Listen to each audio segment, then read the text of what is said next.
Olá para vocês, eu sou a Erika Lima e hoje no debate político a gente tem aqui pessoas especialistas para falar com a gente de uma matéria que foi publicada hoje de manhã e você não acessou, você pode acessar nossas redes sociais, ler essa matéria, inclusive enviar ela pelo seu grupo, né, de lista de transmissão, porque ela é muito importante. Essa matéria ela fala sobre direitos fundamentais do cidadão e os desafios para o novo governador do Amazonas. E aí eu tenho que trazer um parêntese também, né, gente? Se for governadora também, porque a gente tem mulheres nesse pleito. Não acaba, né? E aí eu quero falar para vocês, quem está aqui conosco, eu sei que são pessoas que vocês já conhecem, pessoas que já vieram aqui, e a gente começa pelo Marcos Evangelista, ele que é economista, é presidente do Corecon, né? E está aqui com a gente que vai falar sobre economia no estado do Amazonas, vai trazer alguns números, vai falar como é que está aí fervendo ou não, né, a indústria, o comércio, para a gente poder trazer toda essa informação para você. A gente também tem aqui socióloga mestre Ruth Luna, ela que vai falar sobre políticas de saúde. A gente fala disso, que são 3 eixos, que é empregabilidade, economia e saúde. E a gente tem aqui a Ruth, a assistente social, mentora de carreira também, Isabela Nunes, que vai falar sobre carreira, gente, né? Empregabilidade, empreendedorismo, principalmente, que é uma coisa que cresceu muito no Brasil e não foi diferente aqui no Amazonas, principalmente no período da pandemia, né? As pessoas com criatividade, assim, eu acho que as pessoas elas deram o seu jeito para poder conseguir sobreviver. Muito obrigada por você estar aqui. Prazer nosso estar aqui, esperamos poder contribuir. A gente começa agora, né, para a gente tornando bem mais dinâmica a nossa conversa. Quando a gente está falando sobre os direitos fundamentais, a gente pensa muito na sobrevivência humana, né? E, de acordo com algumas pesquisas, as pessoas estão muito preocupadas nesse momento com a questão da empregabilidade, né? E a gente viu que a gente passou por muitas coisas, por isso eu gostaria de iniciar um pouco sobre a Zona Franca de Manaus, qual é a sua análise sobre tudo que a gente passou, se vale a pena o investimento na Zona Franca, se tem algum outro viés econômico. Olha, a gente tem colocado... A Zona Franca de Manaus, como a gente sempre fala nas nossas entrevistas, é a nossa galinha dos ovos de ouro hoje. Tá? Então, é o modelo econômico que sustenta a economia do Estado, né? Eu acho que, como qualquer amazônida, nós temos que defender esse modelo. A gente tem visto aí muitos ataques que já aconteceram, principalmente agora, né? Recentemente, nós tivemos 3 decretos aí, falando sobre muito a permanência dessas indústrias, mas, de qualquer forma,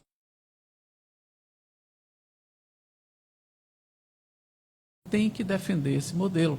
Né? Afinal de contas, temos outras alternativas econômicas? Lógico que temos, mas isso não é para amanhã. Né? A gente tem que ter aí uma vontade política, depois a gente vai falar sobre isso, para poder desenvolver outras opções. Hoje, resumindo, é o nosso polo industrial, a gente tem que defender. A gente tem muita possibilidade, aí vocês também podem, né, tornar dinâmico conversando também, quando a gente pensa sobre Zona Franca de Manaus, mas a gente tem muitas possibilidades aqui no estado do Amazonas, né? Uma delas que podem ser a questão do turismo ecológico, que aí usa essa nomenclatura, né? Tem a questão que muitos políticos agora, nas suas propostas políticas, estão falando sobre a exploração dos recursos naturais. Que nós temos, né? Bioeconomia, tem muita bioeconomia. Nós temos também, que pode ser trabalhada, a questão da agricultura familiar, mas o que pode, o que não pode, por exemplo, aqui no estado do Amazonas, porque a gente tem uma questão sazonal muito diferenciada, né, do resto do Brasil. Então, são possibilidades que eu fico pensando quando se fala sobre agronegócio. Agronegócio, será que consegue se desenvolver isso aqui na nossa região? Tem lugares que conseguem desenvolver? BR-319 é muita coisa, né, Marcos? Tem. Vamos resolver os problemas da humanidade hoje, o negócio está animado. Mas é porque a gente está né, com essa situação que são gargalos históricos e a gente tem muitos candidatos falando que vai fazer esse milagre aí econômico, né? Tem, pois é, e isso é importante, você tocou agora. São problemas que não são de hoje, né? São coisas que já vêm há décadas aí, entra governo, sai governo, canta aquele milagre e não acontece, né? E não é diferente, se a gente analisar as propostas, né, eu trouxe aqui inclusive todas as propostas que envolvem a questão econômica dos candidatos, tem muito milagre aqui sendo difundido aí. Agora, uma coisa é prometer, outra coisa é executar. Isso dentro de um aspecto político é chamado das demagogias, né? Sim. Porque você sabe que não vai ser cumprido, né? É inviável às vezes, mas é o que você utiliza para chamar a atenção, para oferecer esse milagre à população, mesmo sabendo que não vai acontecer. E a população, infelizmente, acredita, né? Quantos se elegeram aí com a BR-319, né? Sim. Eu tenho uns nomes na cabeça até hoje, eu tenho mágoa disso, gente. Desabafo. Tivemos até ministro do transporte, ministro, gente. Pelo amor de Deus, vamos lembrar, né? E aí eu sou magoada com isso, a gente não tem a BR-319. Mas aí a gente fica pensando que você vê em outros lugares, né, fora do Brasil, que levam em consideração também os aspectos ambientais, né? Ecológicos também, porque deve ter uma discussão com os povos tradicionais, mas a gente teria sim condições. Será que essa BR sai de verdade, né? Porque foi aprovado, já né? existe, né, gente? Já foi desmatado, então dela ela existe, ela precisa de revitalização. Essa é a grande questão, Isabela. Não Não é nada novo, né? Já teve uma estrada ali funcionando e aquele trecho do meio é o que está gerando tanta polêmica. Né? Talvez o nosso telespectador não goste muito do que eu vou falar, mas infelizmente as pessoas têm que acreditar que o desenvolvimento para o Estado vai ser alavancado pela BR-319, apesar de ter muita gente que é contra. Né? Eu sou totalmente a favor. Exatamente. Eu trabalhei na indústria e a gente via, né, quantas coisas vêm de barco, né, vem aéreo, a gente sofre muito, a indústria sofre muito com frete aéreo. Tudo que a gente consome hoje praticamente vem de fora e vem aéreo. Então, que geograficamente, né, nós estamos isolados. Exatamente. E daí a BR seria uma via, né, de acesso, talvez até o barateamento de produtos, né, que chega aqui muito caro. E século XXI, gente, eu acredito que a gente teria sim condição de ter esse diálogo, se tiver boa vontade, e fazer algo que leve em consideração, com certeza, o que a gente tem de muito nosso, que é a Amazônia e os povos tradicionais. Eu acredito que também, gente, a gente consiga fazer isso, mas tem que ter boa vontade política, hein? Eu acho que é muito parecido com a situação do Nordeste, né? Por que não se levava água para o Nordeste? A questão é quem está interessado, né, Marcos? Sim, verdade. A discussão, acho que São gira em as torno pessoas disso. que participam aí do negócio, porque olha só, estão falando até de sítio histórico que está não sei quantos quilômetros ali da estrada, estão contestando isso. Então, eu acho que se a gente quer levar o desenvolvimento para o estado do Amazonas, nós temos que manter aí uma bandeira levantada a favor da BR-319. Afinal de contas, se a gente parar para pensar, como eu falei na minha primeira fala, o principal empregador é o Distrito Industrial. Então, a gente tem que brigar para vir novas indústrias para cá. E qual que é o empresário maluco que vem para cá com essa barreira geográfica, como a colega colocou, a Ruth? Nós estamos isolados. Né? Hoje, para a gente comprar qualquer produto que a grande maioria, como a Isabela falou, vem de fora, você sofre ou um frete aéreo ou um frete marítimo, demorado. Então, eu acredito que a BR só vai trazer efeitos positivos para a economia do Estado. Agora, quando a gente fala sobre isso, a gente entra também numa outra situação, que é a questão da empregabilidade, né? A Isabela, como mentora de carreira, acompanha bastante gente, já foi gestora durante muito tempo de uma internacional, né? Multi-internacional aqui no estado do Amazonas. E você já acompanhou muita gente trabalhando, né? Chão de fábrica. E com essa situação da pandemia, as pessoas elas foram caminhando para a questão do empreendedorismo, né? Hoje a gente vê as pessoas entregando comida de bicicleta, gente, né? Aí a gente fala sobre a questão do trabalho, né? Que condições de trabalho essas pessoas têm?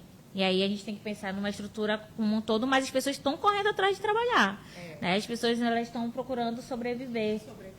Eu ia comentar sobre isso. Acho que o Marcos deve ter mais detalhes, né, sobre a perspectiva econômica para o ano que vem, mas a gente, estudando um pouquinho, a gente viu que teve uma melhora, né, no índice de emprego, especialmente. Aqui no Amazonas a gente saiu de 13 para 10,40, né, a média nacional está em 9,3, mas a gente ainda tem 10 milhões de desempregados. E me parece, o Marcos depois confirma aí para a gente, que ano que vem as perspectivas não são boas, né? O PIB parece que será menor, as projeções não são muito boas. Me fala, Marcos, é verdade? E aí, mas deixa essa para o Marcos responder depois. Mas o que eu ia falar é assim, o emprego deu uma melhorada, né, uma significativa melhora no último trimestre, isso animou muita gente, mas os empregos aumentaram, mas os salários diminuíram. Né? E aí, com toda a inflação, o fato é que as pessoas estão com rendas menores, né? Tanto é que tem muita gente indo para o empreendedorismo, também porque muito desses empregos não foram empregos formais, né? A maioria das pessoas não está no emprego formal, está na informalidade. Inclusive, Manaus lidera, uma das primeiras capitais aí com maior índice de informalidade. E aí as condições são essas, né? Essas pessoas, então, estão mais na informalidade, não estão aí no distrito industrial, como a gente falou, com acesso a benefícios, a planos de saúde, a questão social também, né? Acho que a Ruth pode falar depois, porque essas pessoas vão recorrer ao SUS, por exemplo, né? Então vai encarecer aí a utilização do SUS, de algumas políticas públicas. Então, realmente, o emprego, para mim, ainda é preocupante, né? Especialmente porque a gente está falando de um público que está trabalhando mais, está sobrecarregado, é essa a realidade que a gente vê, as funções foram acumuladas, hoje uma pessoa exerce 2, 3 funções, recebendo o mesmo salário ou salário inferior, estão cansadas, sobrecarregadas, né? Exaustas, a gente pode falar disso mais na frente. Então, o cenário do trabalho para o ano que vem não é um cenário muito melhor do que a gente viu esse ano, né?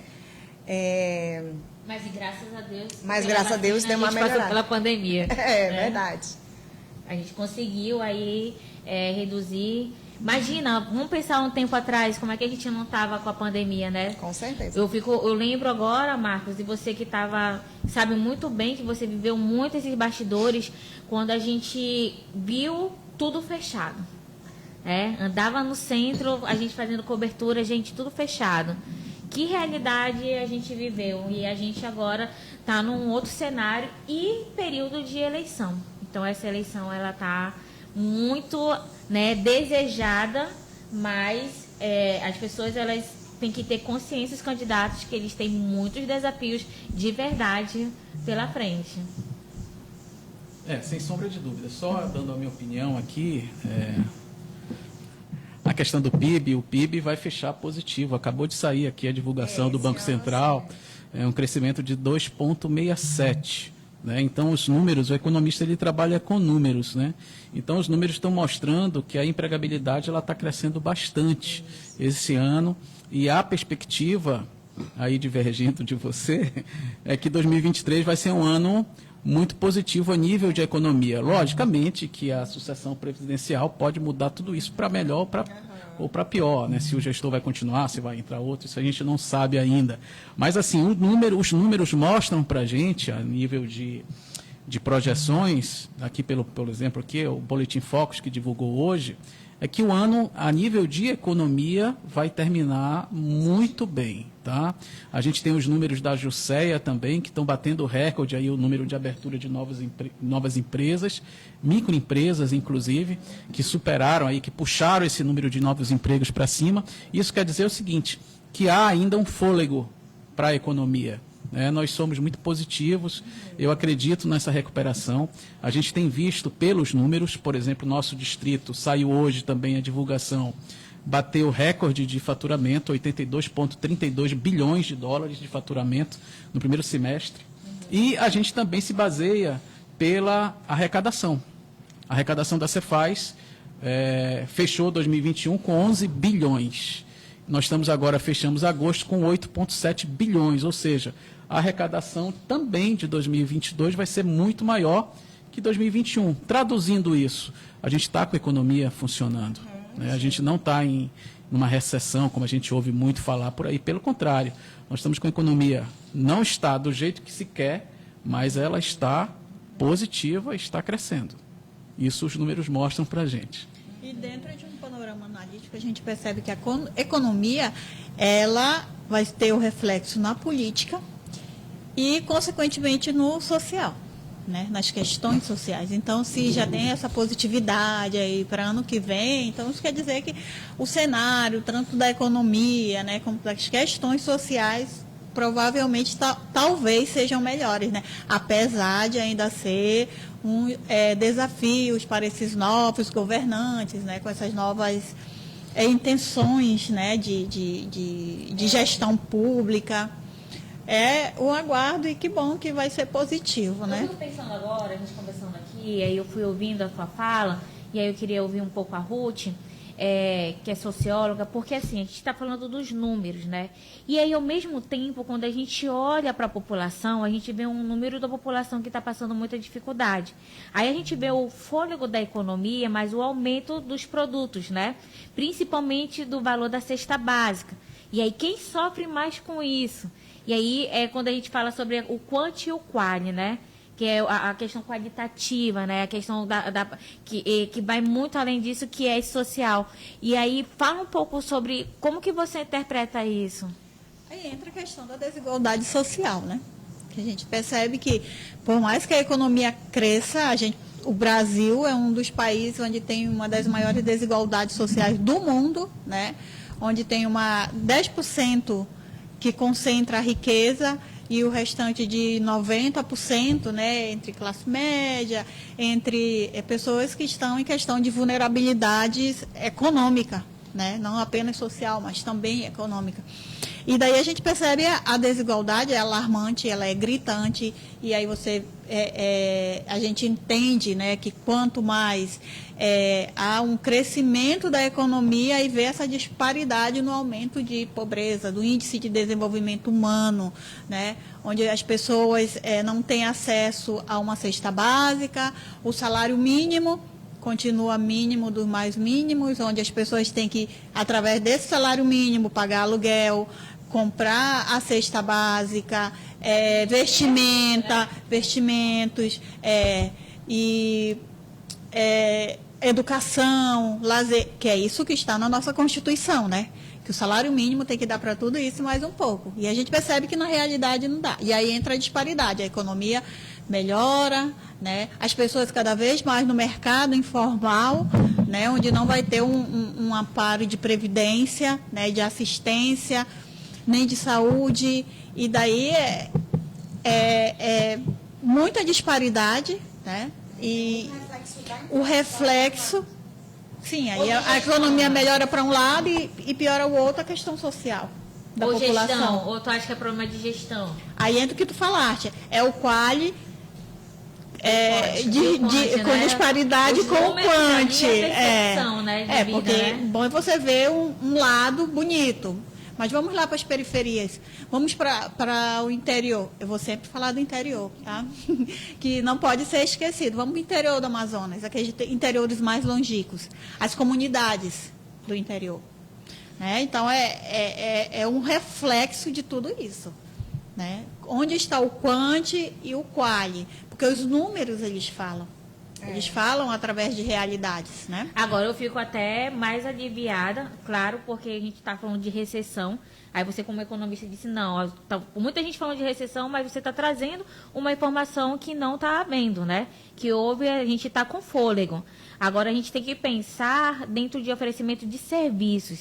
E como que a gente vai atingir essa população? Isso aí é um gargalo para quem vai assumir aí as gestões. Veja bem, os números mostram para a gente que a situação não está tão ruim quanto se está mostrando hoje em vários canais de mídia. Aí. O que acontece? Nós temos que analisar o cenário macro também. Tá? Nós temos uma inflação altíssima, porém não é uma inflação do Brasil, é uma inflação mundial. Estados Unidos está querendo entrar em recessão. Europa nem se fala. Então, isso é um reflexo do mundo. A gente não pode esquecer que nós temos uma guerra acontecendo. Né? Uma guerra que agora, acho que foi semana passada, o presidente lá convocando já a população para participar da guerra. Olha só como o negócio está evoluído. Então, vamos parar para pensar um pouquinho. Hoje, a população ela está sofrendo, principalmente aqueles que ganham menos, porque a inflação está comendo o poder da compra, poder de compra. O salário mínimo foi reajustado agora para R$ 1.308. Agora, se a gente parar para pensar, o que se vai fazer com R$ 1.308? Não é uma situação muito complicada. E para piorar mais ainda, Houve uma pesquisa agora do Serasa, mês passado, não sei se vocês acompanharam, que 75% da população do Amazonas encontra-se endividada. Então, o que era ruim ficou pior. Por quê? As pessoas não sabem utilizar os seus instrumentos de crédito, principalmente a questão do cartão de crédito. Então, isso faz com que o panorama que se vive hoje, que é uma questão mundial, piore ainda mais. Porque já pensou, a pessoa ganha pouco, ainda está endividada, aí enrola mais o meio de campo. A Assembleia divulgou agora, semana passada, a questão da cesta básica, como a Ruth comentou, caríssima, eu não lembro o número, mas é quase R$400, uma cesta básica para 2 pessoas. Aí a gente vai para aquele assalariado que trabalha ali numa linha de montagem, trabalha o mês todo e ganha aqui esse novo salário de R$1.308, dependendo da função dele, talvez ganhe R$1.400 e pouco, R$1.500. Como é que ele vai dar uma qualidade de vida para os seus filhos? É aí que entra a importância do gestor público. Nós temos que ter um gestor público comprometido para quê? Para oferecer uma saúde de qualidade, uma infraestrutura que a pessoa tenha aí uma qualidade de vida mínima, coisa que, infelizmente, aí não sei se vocês vão concordar comigo, a gente não tem. Não só no Amazonas, mas isso é característica do Brasil. O interior nem se fala. Quando eu assumi a primeira gestão do Corecon, em 2013, eu fui fazer uma visita em 15 municípios que tinham turma de economia. Nossa, é realmente complicado, né, a questão agora de saúde. Nós tivemos a pandemia que só confirmou essa situação que vocês podem falar melhor que eu, que a saúde realmente no interior do estado é muito deficitária. Então a gente precisa realmente que o gestor faça os devidos investimentos. Né? Se a gente olhar para a arrecadação, nós temos uma arrecadação bilionária. Então, se o gestor fizer uma aplicação correta desses recursos, priorizar o que tem que ser priorizado, com certeza a nossa realidade seria outra. É isso mesmo, é por isso que quando a gente pensa na economia, porque para tudo a gente precisa de dinheiro, né? Para tudo. Para compra de medicamento. E aí a gente vai ouvir um pouco para entender como é que a situação da saúde no estado do Amazonas. A gente viu, e eu achei muito pertinente a fala do Marcos, e essa é a realidade mesmo que a gente enfrenta, né? Não é fácil. E a gente viu durante a pandemia como Manaus ficou sobrecarregada. Eu acho que nenhum de nós imaginaríamos que a gente ia passar por isso. Mas isso só revelou de uma forma muito drástica a realidade dos municípios, que tem município que tem grande arrecadação, mas que não fazem investimento necessário para o número populacional de pessoas que estão lá. Principalmente porque a gente tem essa situação que todo tipo de movimentação é por via o quê, né? Fluvial. Então, fala pra gente um pouco, Ruth, sobre as políticas de saúde que você colocou na matéria, que são os desafios, né, para 2023. Sim, aí dentro desse cenário, né, como foi muito bem colocado, internacional, né, que aí vem a nível nacional e mais a nível local, a situação ela é complexa, né, em todos os sentidos. Econômico, adentra a questão política e, como foi mencionado antes, é um reflexo para o social, né? Então, a saúde é uma política social, né, assegurada na Constituição, na nossa Constituição, como direitos de todos e dever do Estado, né? E a gente se depara com uma realidade hoje que não é das melhores, apesar de a gente ainda ser um dos estados com, né, prioridades com a atenção básica, atenção secundária, atenção terciária, né, com algumas estruturas muito boas, isso aí a gente tem que reconhecer, com profissionais de qualidade, mas não é suficiente para a população, né? Ou seja, a gente tem uma área muito descoberta, né, tanto a atenção básica quanto a atenção secundária e a atenção terciária, né? A gente percebe que a última pesquisa que eu vi, que 45% apenas da população aqui de Manaus estava com equipes de estratégia saúde da família, né? Que está dentro da atenção básica, que é a porta de entrada para o SUS. Então, a gente sabe que tem condição, né, de conseguir, de trazer mais a atenção, da atenção básica através da saúde da família que tem que ter mais estrutura, mais profissionais, mas infelizmente Manaus ainda não tem uma cobertura de nem 60%. E daí entra o que você falou. É um estado que tem uma ótima arrecadação? Sim. Né? Mas daí a gente vai se deparar com questões políticas com desvio de verbas públicas. Né? E daí não posso deixar de mencionar o que a gente viveu no período do Covid. Né? Alguns desvios, denúncias, né? Foi instaurada aquelas investigações, né? Aí nós tivemos a Operação Sangria, né, que foi uma realidade, é fato, e eu acredito que um dos nossos papéis é de falar isso sim para a população, né? E entra também a questão do interior, onde a gente viveu, só quem foi para o interior, só quem viveu na pele é que sabe o que aconteceu no período da pandemia, né? Pessoas morrendo por falta de oxigênio. Sendo que a gente tem um local aqui onde podia passar esse oxigênio para a população, mas não houve o quê? Não houve um planejamento, né? Não houve uma estrutura. A gente entende que ninguém se espera uma pandemia de uma hora para outra, né? Mas, como já tinha instaurado no cenário nacional, Manaus, claro que ia estar dentro, né, dessas condições e dessas crises. A gente tem um distrito aqui que a gente recebe pessoas de praticamente o quê? A nível nacional, do mundo inteiro, né? Então, é uma questão de planejamento. Então, acredito que essa é uma das falhas, né, das nossas políticas públicas. É a falta de planejamento, é a falta de ser monitorada pela própria população, porque nós não monitoramos as nossas políticas. Não, é do governo, ele faz e pronto. Não, mas nós, enquanto cidadãos... Sim, a gente tem que fiscalizar. A gente como tem os se conselhos fala. que a gente vê também, e a gente tem que perguntar como é que está a atuação dos conselhos de saúde, né? Sim, cadê os conselhos, né? Todos os conselhos, e existem em todos os municípios. Porque para vir o financiamento, os conselhos têm que estar funcionando. As conferências, elas têm que existir, né? Então, para onde foi o conselho, né? E a população em si também, né? E aí a gente não responsabiliza, não estou aqui responsabilizando a população, né? Mas chamando para cidadania a questão é cidadania. deveres. Com certeza. Né? Então, eu quero, mas eu também tenho que ir ver. Né? Eu tenho que fiscalizar as fiscalizações dessas políticas públicas. Né?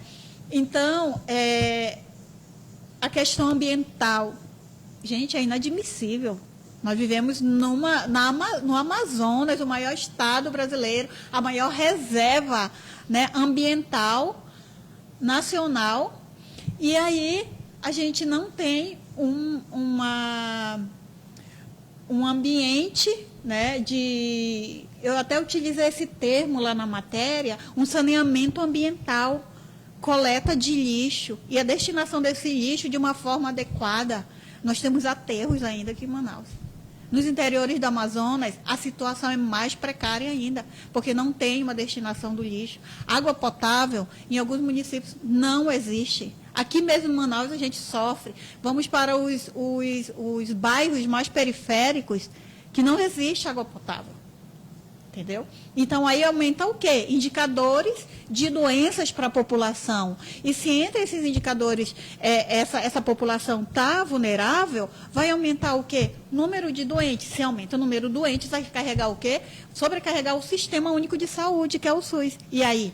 E vai ser mais gastos. Né? Então, é uma situação muito complexa. Então, eu acredito muito na questão da saúde preventiva, que está lá na atenção básica. Mas é só ela que vai resolver o nosso problema? Não, porque ela vai estar atrelada à questão da condição de vida daquela população, né? A questão econômica e também a questão política. Né? Então, escolher um representante hoje é uma questão de inteligência. Eu ser racional para que vai refletir não apenas para mim, enquanto cidadão, mas para toda aquela coletividade. Porque já que nós vivemos em uma sociedade, não é o individual, é o coletivo que deve ser analisado. que, ao meu ver, foi muito prejudicado com a pandemia.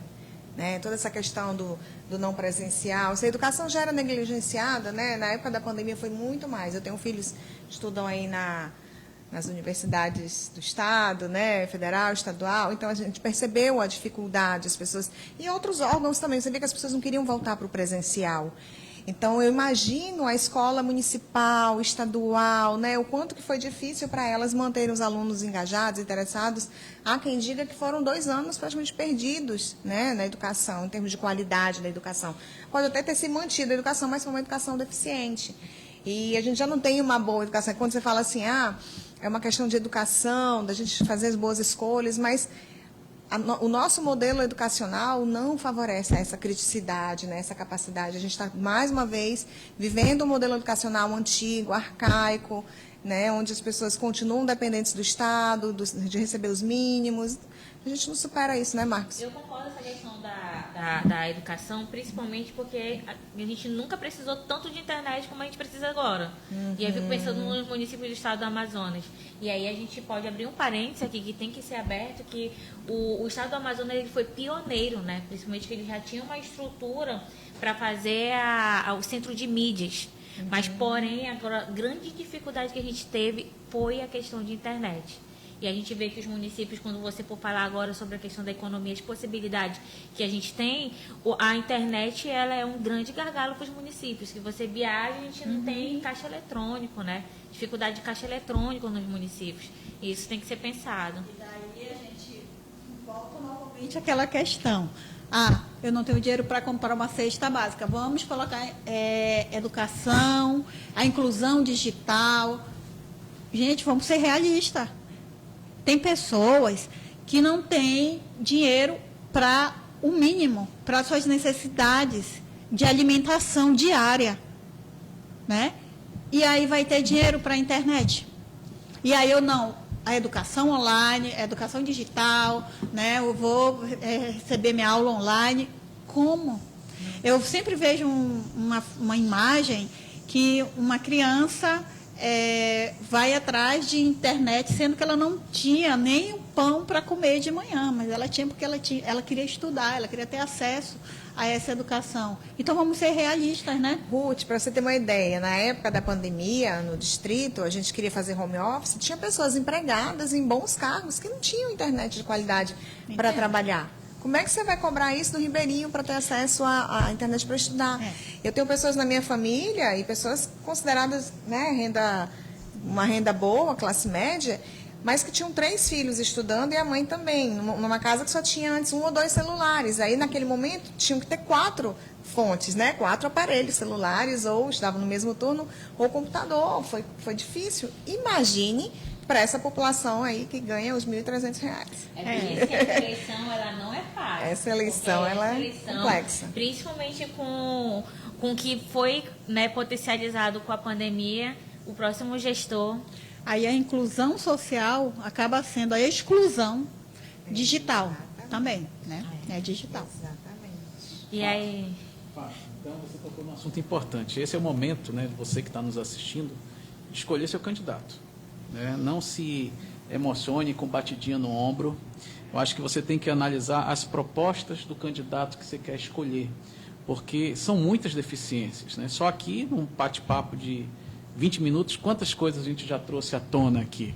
Internet, saúde, infraestrutura, tem muita coisa que pode ser resolvida e deve ser resolvida no legislativo. Então, o deputado federal, o deputado estadual, tem que fazer leis que atendam à demanda da sociedade. Então, olhe, se você quer reeleger um candidato, veja o que ele fez de bom para a nossa sociedade. Tem deputado aí fazendo lei para criar data comemorativa para macaco, data comemorativa não sei por quê.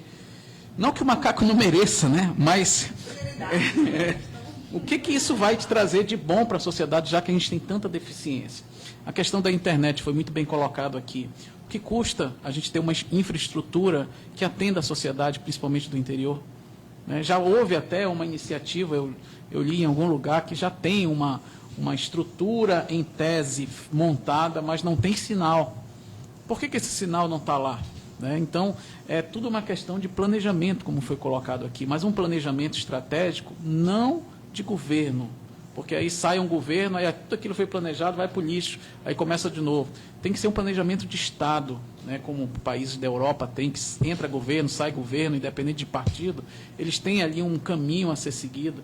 Eu acho que só assim que o nosso país pode crescer. Então, é muito importante, domingo, né, agora? Domingo, na hora que você estiver escolhendo o seu candidato, para você fazer a escolha correta, para mudar o seu panorama. Eu convido você a acessar o Convergente. A gente tem muitas matérias, inclusive que 25 vereadores estão concorrendo a esse pleito. E aí a gente tem uma matéria falando sobre produtividade.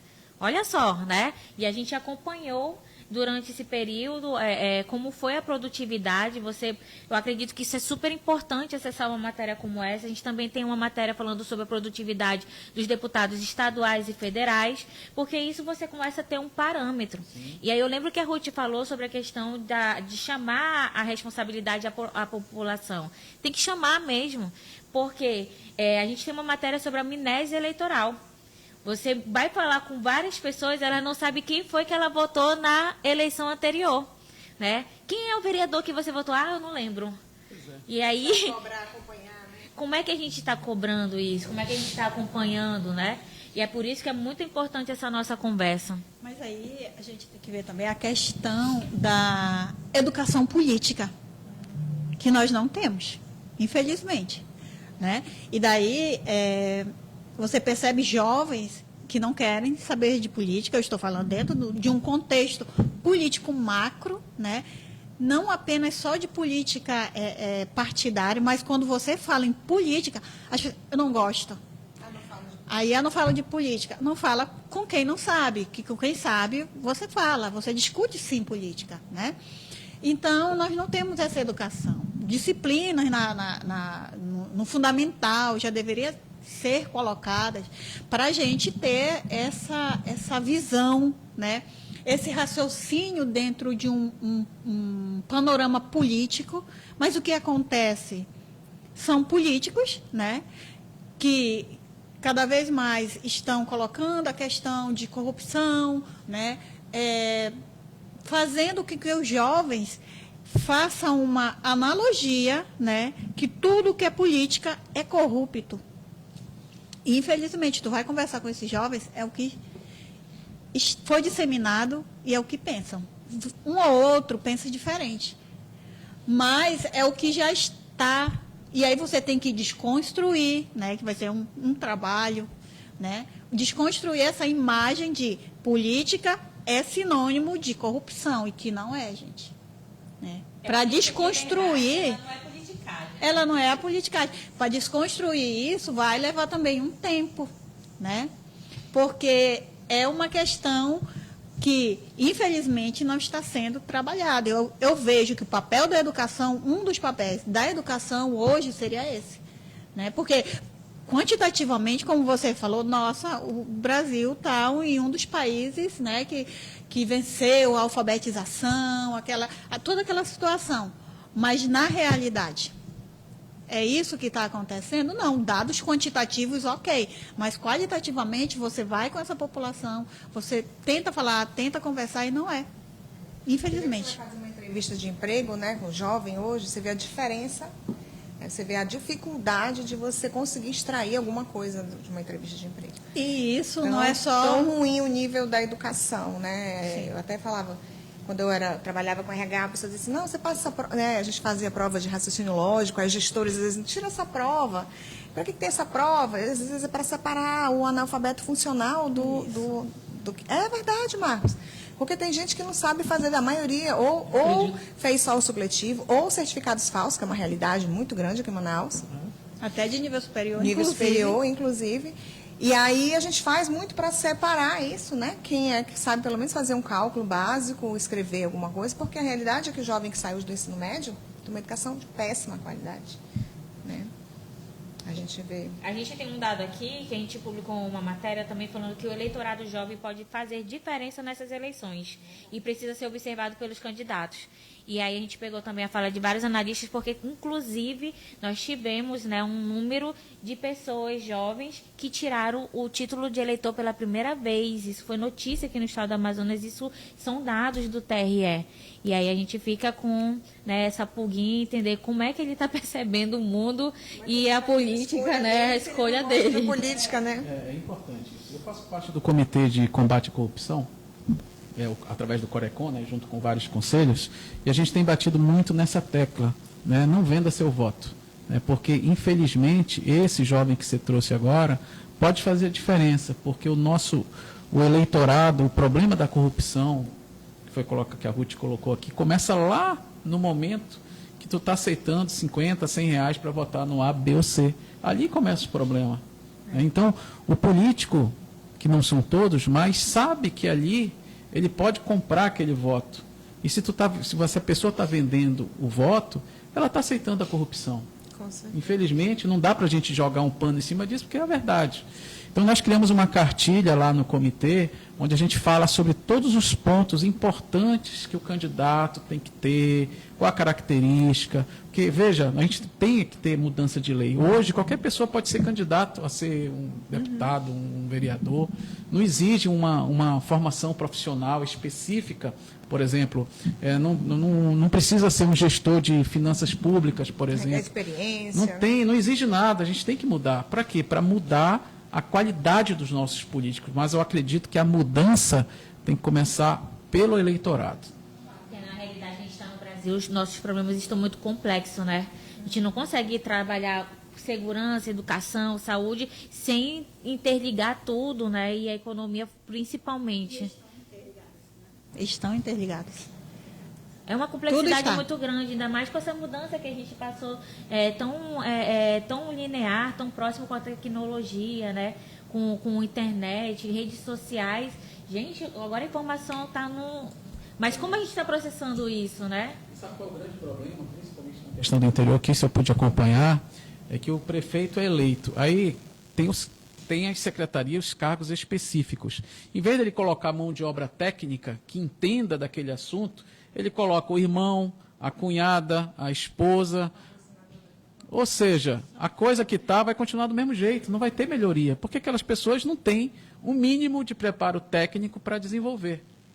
Tem, por exemplo, eu prestei consultoria para alguns municípios que não vem o caso citar, mas na parte de economia, tinha uma pessoa que era dona de casa, gente, fazendo lá o papel de secretária de finanças do município. O que vai sair dali? Nada, porque a pessoa não tem uma capacidade mínima para gerir ali os recursos, que é FPM, uma série de coisas que o município recebe e que precisa ser bem gerido para poder aí, atender um mínimo de infraestrutura básica para os seus residentes. Muitos recursos voltam, né? Por conta da falta de relatório técnico, né? Olha, no governo federal, independente de ser o governo atual ou outros que já passaram, existe várias linhas de crédito. Isso eu posso dizer com total segurança, porque é o que eu trabalho no dia a dia, por exemplo, para fazer clínicas de saúde para o município. Tem várias linhas disponíveis, o problema é que o município não tem capacidade de buscar essa linha. De executar e buscar mesmo. Ele não tem condições de fazer um projeto para buscar esse recurso. Por quê? Porque os secretários é tudo pessoas de confiança do prefeito que não tem nenhum amparo técnico para fazer um projeto de captação. Né? Por exemplo, tratamento químico, que é tão necessário nos municípios. Tem recursos sobrando lá. E entra no site, isso é público. Você vai ver que o Amazonas é o único estado que, dependendo da linha de crédito, não tem um sequer pedido. Então é uma vergonha, porque a gente precisa. E o dinheiro está lá, o recurso tem. Né? Quem entrar, leva, né? Incrível. Na verdade, as secretarias de saúde são feudos, né? Pequenos feudos de cabo eleitoral do prefeito. Né? Para isso que funciona. E isso é uma questão muito séria e complexa, realmente. Voltam esses recursos, a população fica sem esse amparo, né? Sem esse direito que deveria ter, e aí é uma bola de neve, infelizmente. Mas muitas das vezes a gente vê até secretários que têm força de vontade, que correm atrás, mas se depara porque o executivo, não, eu vou entrar com contrapartida e eu não quero isso, que fique assim mesmo, né? Assim como acontece na questão da saúde, da educação, né? O cofinanciamento, que é federal, estadual e o municipal. Geralmente fica com o federal, aí vai para o estadual, quando chega no municipal, acaba. Para a gente já ir quase finalizando, né? E o Marco ainda vai trazer alguns dados para a gente, principalmente como é que a gente espera da economia agora para o final do ano, né? Que eu tenho super interesse com isso. E aí também eu gostaria que a Ruth falasse sobre, a Isa falasse sobre esse sentimento que você faz mentoria, conversa com muita gente que está fazendo transição de carreiras, que está no empreendedorismo, né? O que as pessoas, qual é o sentimento dessas pessoas, Ruth? Isa, olha, estou trocando. Estou com a Ruth pensando aqui na minha cabeça, né? Isabela Nunes. Deixa eu falar para vocês, isso que o Marcos falou no início, né, sobre a economia. É animador saber que a economia realmente reagiu esse ano, a gente melhorou os empregos, embora os empregos ainda estão muito mais no empreendedorismo e com faixas salariais reduzidas. O cenário de emprego para o ano que vem é esse, não deve ser muito diferente desse ano. A gente vê poucos empregos de carteira assinada, a maioria realmente relacionada ao empreendedorismo. Eu vejo como positivo no sentido em que o Brasil sinaliza, né, esse avanço na questão do empreendedorismo. Nós não éramos um país tão dado ao empreendedorismo, até mesmo por conta das dificuldades, né, da burocracia. Então, eu vejo como positivo. O brasileiro viu que é possível sim empreender. A gente vê esse movimento hoje nas empresas, de que as pessoas estão vendo assim, ao invés de eu ganhar R$ 1.200, R$ 1.300, por que não empreender? Por que não fazer uma força, né, uma força a mais, mas naquilo que é meu? Então, está tendo esse movimento, que vem muito associado aí à questão da insatisfação do trabalho, né, justamente a essa sobrecarga de trabalho, essas altas exigências que vêm da própria pandemia, com a redução dos postos de trabalho, tudo isso que a gente vem falando. Então, as pessoas, primeiro, pela necessidade, algumas preferem as empregadas, outras porque está tão exaustivo esse ambiente de trabalho, por que não ter um pouco mais de qualidade de vida, né, e empreender e conciliar a família, já que na pandemia também eu vivi esse momento ali com a família. Então, a gente vem num movimento muito interessante em relação ao empreendedorismo. Então, o que é que eu diria para o pessoal de casa hoje? Olhar para isso, no que você pode empreender. De repente é uma boa oportunidade, né? Não olhar só para o emprego formal. Tem muita gente aí que ainda está insistindo em conseguir esse tão sonhado emprego formal e poderia estar empreendendo, usando seus talentos aí de uma outra forma. Então, olhar para isso, buscar esse autoconhecimento, aquilo que você é bom, aquilo que tem oportunidade de negócio. Marcos falou que várias linhas de crédito, várias situações aqui que você pode, né, buscar, mas assim, a gente tem outros exemplos também. Mas eu falaria muito forte sobre a questão do empreendedorismo, que ainda deve ser a realidade do próximo ano, né? Não teremos muitos empregos, mais empregos relacionados à carteira assinada, mas mais oportunidades de empreendedorismo. Então, invista nisso, né? Aposte em estudar sobre isso. A escola também, mais uma vez, a escola não nos capacita para sermos empreendedores, para estudarmos economia, para estudarmos política, né, questões que são essenciais para o empreendedorismo. Então, eu investiria nessa área. E aí, para aqueles que o Marcos citou aqui, que fazem projetos de lei para dar data para o macaco, vamos sugerir, né, projetos de lei que incentivem a economia familiar, que incentivem a política, né, a conscientização política. Então, tem vários assuntos aqui, essa live daria para incentivar vários projetos de lei, se você está aí, né, nessa função. Projetos incubadores de novos negócios, né, investir nesses jovens. Os jovens estão com muita dificuldade de entrar no mercado de trabalho, por conta da falta de experiência, porque tem muita gente fora do mercado, então os experientes estão disponíveis a baixos salários, e aí o jovem tem muita dificuldade de entrar no mercado. Então, esse é... A Ruth está olhando assim, tem alguma coisa para falar, Ruth? Fale. Na verdade, a Isabela já resumiu. Ela fez uma abordagem geral. Não, é que, né, pensar o voto é uma arma, né, do cidadão, falar em arma é até a questão de violência, né, mas no lado positivo mesmo.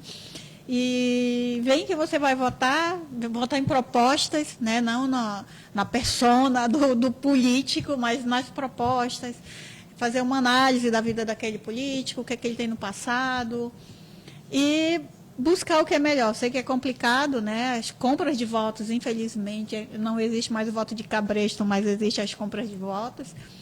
E é complicado dizer não aceite dinheiro, não aceite uma cesta básica para uma família que não tem uma alimentação, que está em estado de vulnerabilidade econômica, né? Então, é bem complicado, complexo falar isso.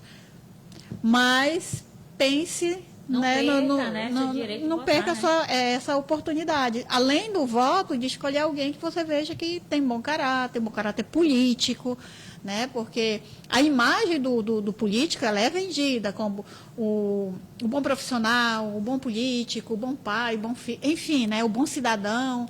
Mas veja o que realmente tem por trás, né? Aquele político que só vai te procurar a cada 4 anos. Te bate aí no gargalo, o que foi feito? Como é que eu vou saber o que o político fez durante esses 4 anos? Projeto de lei, né? O que foi real, o que não foi. Mas eu acredito que essa conscientização ela tem que partir de nós, né? Que somos formadores de opinião, sim, e que devemos levar isso para quem não é. Né? E transformar essas pessoas em multiplicadores, porque até então não adianta eu só culpar não aceite a cesta básica. Aquela pessoa que não teve uma orientação, que não teve uma educação, que não teve uma instrução, tanto educacional, quanto política, quanto de cidadania. Né? Então, não é apontar, mas eu levar esse conhecimento a essa população. Né? E eu vejo que os canais de televisão, a mídia em si, né, ela constrói essa imagem desse político, mas ela também serve para orientar aquele cidadão, aquela pessoa que está lá na ponta, né, e que necessita disso. Obrigada, Ruth. E a gente já tem 270 pessoas aqui que estão com a gente ao vivo, pessoas que já colocaram aí, né, curtindo, já colocaram o coraçãozinho, principalmente quando a gente estava falando sobre o investimento de orientação para as pessoas que estão começando negócios. E aí eu acredito que a gente já vai quase finalizando aqui, porque a gente precisa da fala, né, do Marcos Evangelista. As pessoas estão preocupadas, Marcos, realmente, como é que está o cenário agora para o final do ano, né? As pessoas estão começando negócios, como a Isa falou, e as pessoas estão muito preocupadas e elas não têm esse conhecimento na área de economia, né? Primeiro eu gostaria de endossar as palavras da Isabelle e da Ruth, realmente é isso mesmo. E queria só acrescentar que eu acredito que você tem a oportunidade de escolher o candidato que possa criar um novo panorama para o Estado. Nós temos que escolher propostas que venham gerar empregos para a nossa população, manter os empregos, apoiar o empreendedorismo. O empreendedorismo ele precisa de quê? De recursos para começar um negócio. Né? Você que ouviu as palavras da Isabela, é exatamente isso. Né? Nós temos a oportunidade, nós estamos com números crescentes de MEIs aparecendo no estado do Amazonas, de pessoas ou que perderam o emprego ou simplesmente resolveram empreender, todos esses precisam de recursos. Né? Nós temos aí a FEAM, que tem feito aí um bom trabalho junto com o Marcos Vinícius, só que precisa de mais braço. Então a FEAM precisa de mais recursos para poder fomentar o microcrédito que justamente essas pessoas precisam. Então tudo isso pode fazer a diferença na hora do voto. Veja aí as propostas que possam fazer diferença por emprego. Por exemplo, eu olhei todas as propostas aqui, tem propostas com mirabolantes, né, que vão gerar não sei quantos milhões de empregos. A gente precisa saber qual que é essa mágica, né? Mas o nosso polo principal é o polo industrial. Tem pessoas ainda que acreditam que não tem nada a ver com o distrito. Né? Eu tenho meus programas de rádio semanalmente, eu sempre falo isso, e aí às vezes o ouvinte fala, não, mas você só defende a indústria. Mas se a gente parar para pensar, se hoje nós não tivermos a indústria aqui, o comerciante que está lá no centro, vendendo ali a sua capinha de celular, vai ser afetado? Lógico que vai. Né? Nós temos 108 mil empregos diretos e, computando os empregos indiretos, nós temos mais de 500 mil de pessoas que têm alguma coisa a ver com o distrito industrial. Então, tem que defender, tem que ver as propostas que possam gerar empregos. Não é só lá no distrito, tem propostas que vão gerar novos empregos e novos complementos. Nós temos potencialidades riquíssimas no nosso estado do Amazonas. Porém, precisa de apoio. Apoio político, apoio de recursos. Turismo, você já citou, turismo de selva, turismo de aventura, turismo de pesca, que é muito forte já, mas só que é cuidado ali. A gente não ouve muito falar, mas tem época do ano que você não consegue vagas em hotéis em Manaus, porque o turista chega, vai para fazer a pesca, vem e vai embora. Então a gente precisa desenvolver atividades que façam esse turista gastar dinheiro na capital também. Ou no próprio interior, que ele vai lá pescar. Porque ele entra num barco, faz a pesca, vem embora e vai embora. Não deixa dinheiro. Então a gente tem que botar complementos que façam esse turista deixar dinheiro. Eu invejo muito, Isabela, o Nordeste. O Nordeste, ele sabe fazer a diferença. Dependendo da época do ano, tu chega, por exemplo, no aeroporto de Fortaleza ou de Bahia, tem uma pessoa lá te recebendo, colocando lá um negócio, Você já viu a agricultura do Nordeste? Sim. Com toda a seca, com tudo, eles aproveitam tudo. Tem um material lá, eu sou nordestina bem ruim, viu? Mas tem uma palmeira lá, que eu já não sei mais o nome, que nem Sim. tem o açaí aqui, que eles aproveitam, gente, tudo. Babaçu, né? Desde a casca, a folha, Sim, a palha, tudo vira até cera. Então É são muita essas coisas que eu sinto falta no nosso estado. Por exemplo, nosso vizinho aqui, Belém, tem lá uma orla que se transformou ali, Estação das Docas, se eu não me engano. Domingo eu fui no Mercado Grande nosso, nós temos algo parecido, talvez maior, que está abandonado pouco lá. explorado, né? Não é explorado. Nos galpões lá que não tem nada dentro, eu tive a curiosidade de olhar. Por que aquilo ali não transforma em restaurantes, que você vai gerar emprego, você vai ter opções para o turista deixar dinheiro aqui? Ou seja, tem muita coisa para fazer, né? O político ele tem que ter vontade. E essa vontade pode ser fomentada através do seu voto. Só isso. Alguém quer acrescentar alguma coisa, finalizar? Gente, eu agradeço muito, né, a presença de vocês. Foi uma conversa muito boa. Para trabalhar todos os temas, realmente, né, aprofundar mais ainda, teríamos que ter muito mais tempo para isso. Mas eu acredito que a gente está fazendo o nosso papel, né, o Convergente, levando informação fidedigna, um trabalho muito mais apurado, né, que leve para você e transmita a capacidade de você pensar, né, comparar. Legal. E a gente falou sobre propostas, é verdade mesmo. A gente foi acompanhando também, Marcos, e viu que a gente não tem muitas propostas. As pessoas ainda estão muito no ataque, tanto no cenário nacional quanto também no local. E as propostas realmente para as necessidades que a gente discutiu aqui, que não tem tempo para a gente discutir, que é muita coisa, né? E quem está assistindo até agora, a gente tem 251 pessoas, sabe que a gente está falando a verdade, né? Sabe que a gente está falando sobre o nosso dia a dia, o cotidiano, e que principalmente as pessoas do interior, dos municípios, elas enfrentam. Tanto que a gente está fazendo nossa live, que ela vai ser depois disponibilizada em todas as redes sociais, mas pelo Facebook. Porque no Facebook a gente consegue, né, atingir as pessoas no interior do estado do Amazonas. A gente está falando de eleição. E a gente mudou essa forma de fazer. A gente fazia pelo YouTube, a gente fazia pelo Instagram e estamos utilizando o Facebook. Inclusive, gente, essa nossa conversa ela vai estar também com uma matéria. E aí você também pode ter acesso. E aí eu deixo aqui o espaço para vocês mandarem um oi, um abraço, dizer a rede social de vocês, né, divulgarem o trabalho de vocês, tá bom?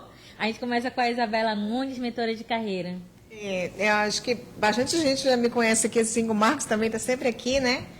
Eu apresento Saia Curta, então quem ainda não me segue, que está aqui, aproveita e entra lá no Isabela Nunes. Se você tem uma pessoa que está procurando empreender, mudar de carreira, não sabe como, vamos lá que eu posso te ajudar. Isabela Nunes. Pegando carona da Isabela, é você que vai empreender e precisa de recursos. Olha aí. Segue a gente lá nas redes sociais, que é a nossa atividade principal, @MarcosEvangelista, Marcos com U. Bem, Maria, Ruth, Luna, só isso. A Ruth, que é socióloga, mestre, escreveu um livro, né? O teu livro, Ruth, está disponível aonde? Na Livraria Valer ainda? Nacional. No centro. Mas a Nacional ainda está funcionando? Está. Tá? Então, um beijo para vocês. Beijo, gente.